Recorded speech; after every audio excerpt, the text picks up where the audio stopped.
Hello friends, welcome to exam purpose YouTube channel. সকলকে স্বাগত exam purpose YouTube চ্যানেলের এক নতুন ভিডিওতে। জিএনএম এএনএম নার্সিং অ্যাডমিশন 2024-এর এন্ট্রান্স এক্সামের যে ক্লাস শুরু হয়েছিল, আজকে তার আরেকটি নতুন ক্লাস। আর আজকের এই ক্লাসের বিষয় হলো জীবনবিজ্ঞান। আজ আমরা ক্লাস 9-এর জীবনবিজ্ঞান বই থেকে নেওয়া জীবন সংগঠনের স্তর চ্যাপ্টারটির দ্বিতীয় ক্লাস করব।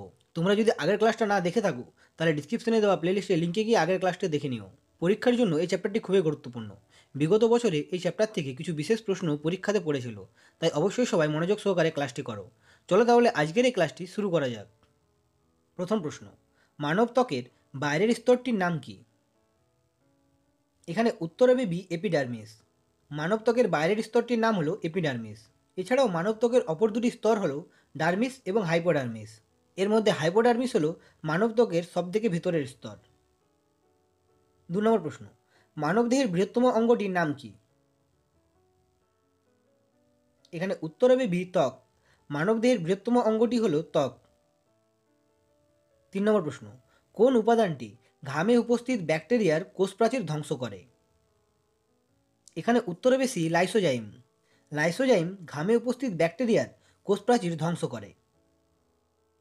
4 নম্বর প্রশ্ন, মানবদেহের পৌষ্টিকতন্ত্রের অন্তর্গত গ্রাসনালী এবং ডিউডিনামের মধ্যবর্তী অংশে অবস্থিত অংশটির নাম কি? এখানে উত্তর হবে বি, পাকস্থলী। গ্রাসনালী এবং ডিউডিনামের মধ্যবর্তী অংশে অবস্থিত অংশটির নাম হলো পাকস্থলী। 5 নম্বর প্রশ্ন, মানবদেহের পাকস্থলীর কোন অংশ গ্রাসনালীর সঙ্গে যুক্ত থাকে? এখানে উত্তর হবে এ, কার্ডিয়াক। পাকস্থলীর কার্ডিয়াক গ্রাসনালীর সঙ্গে যুক্ত থাকে। 6 নম্বর প্রশ্ন, নিচের কোন হরমোনটি পাকস্থলী থেকে নিঃসৃত হয়? এখানে উত্তর হবে এ, গ্যাস্ট্রিন। গ্যাস্ট্রিন হরমোনটি পাকস্থলী থেকে নিঃসৃত হয়। 7 নম্বর প্রশ্ন, মধ্যচ্ছদা ফুসফুসের কোথায় অবস্থান করে? এখানে উত্তর হবে বি, নিচে। মধ্যচ্ছদা ফুসফুসের নিচে অবস্থান করে। 8 নম্বর প্রশ্ন, মানবদেহের বৃহত্তম গ্রন্থিটি হল? এখানে উত্তর হবে বি, যকৃৎ। মানবদেহের বৃহত্তম গ্রন্থিটি হল যকৃৎ। 9 নম্বর প্রশ্ন, ইনসুলিন উৎপন্ন হয় কোথা থেকে? এখানে উত্তর হবে এ, অগ্নাশয়। ইনসুলিন অগ্নাশয় থেকে উৎপন্ন হয়ে থাকে। 10 নম্বর প্রশ্ন, কোনটি অগ্নাশয় থেকে নিঃসৃত হয় না? এখানে উত্তর হবে সি, টেস্টোস্টেরন। টেস্টোস্টেরন অগ্নাশয় থেকে নিঃসৃত হয় না।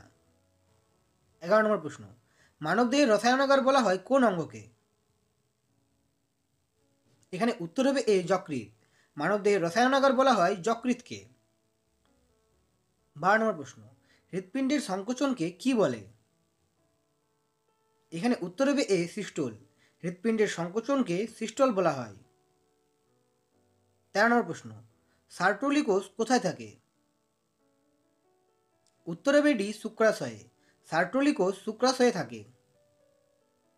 14 নম্বর প্রশ্ন, কোনটি থেকে ডিম্বাণু উৎপন্ন হয়? এখানে উত্তর হবে বি, ডিম্বাশয়। ডিম্বাশয় থেকে ডিম্বাণু উৎপন্ন হয়। 15 নম্বর প্রশ্ন, কোষ আবিষ্কার করেন কোন বিজ্ঞানী? এখানে উত্তর হবে এ, রবার্ট হুক। রবার্ট হুক কোষ আবিষ্কার করেন। 16 নম্বর প্রশ্ন, কোন যন্ত্রের সাহায্যে কোষকে দেখা যায়? এখানে উত্তর হবে বি, মাইক্রোস্কোপ। মাইক্রোস্কোপ যন্ত্রের সাহায্যে কোষকে দেখা যায়। 17 নম্বর প্রশ্ন, মানবদেহের সর্বাপেক্ষা ক্ষুদ্রতম কোষ হল? এখানে উত্তর হবে ডি, অণুচক্রিকা।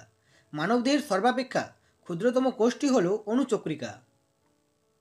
18 নম্বর প্রশ্ন, উদ্ভিদ কোষে সবচেয়ে বাইরের আবরণটির নাম কি? এখানে উত্তর হবে বি, কোষ প্রাচীর। উদ্ভিদ কোষে সবচেয়ে বাইরের আবরণটির নাম হলো কোষ প্রাচীর। 19 নম্বর প্রশ্ন, প্রাণী কোষের প্রোটোপ্লাজম সংলগ্ন আবরণটিকে কি বলে? এখানে উত্তর হবে সি, কোষ পর্দা। প্রাণী কোষের প্রোটোপ্লাজম সংলগ্ন আবরণটিকে কোষ পর্দা বলা হয়। 20 নম্বর প্রশ্ন, নিম্নের কোনটিকে কোষের মস্তিষ্ক বলা হয়?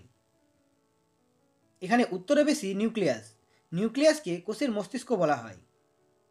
জীবনবিজ্ঞানের আজকের এই ক্লাসটি এতটাই। এই ক্লাস সম্বন্ধিত তোমাদের কোনো প্রশ্ন থাকলে অবশ্যই আমাকে কমেন্ট করে কমেন্ট বক্সে জানাও। আমি সেখানটার যথার্থ উত্তর দেওয়ার চেষ্টা করব। আর আজকের এই ক্লাসটি যদি তোমাদের উপকারী মনে হয়ে থাকে, তাহলে অবশ্যই চ্যানেলটিকে সাবস্ক্রাইব করে পাশে থাকা বেল আইকনটি প্রেস করে নোটিফিকেশন বেল অন করে দাও, যাতে করে আমার পরবর্তী ভিডিও নোটিফিকেশন সবার আগে তোমার কাছে পৌঁছে যায়। আবার দেখা হবে পরবর্তী ভিডিওতে। ধন্যবাদ, সকলে খুব ভালো থেকো।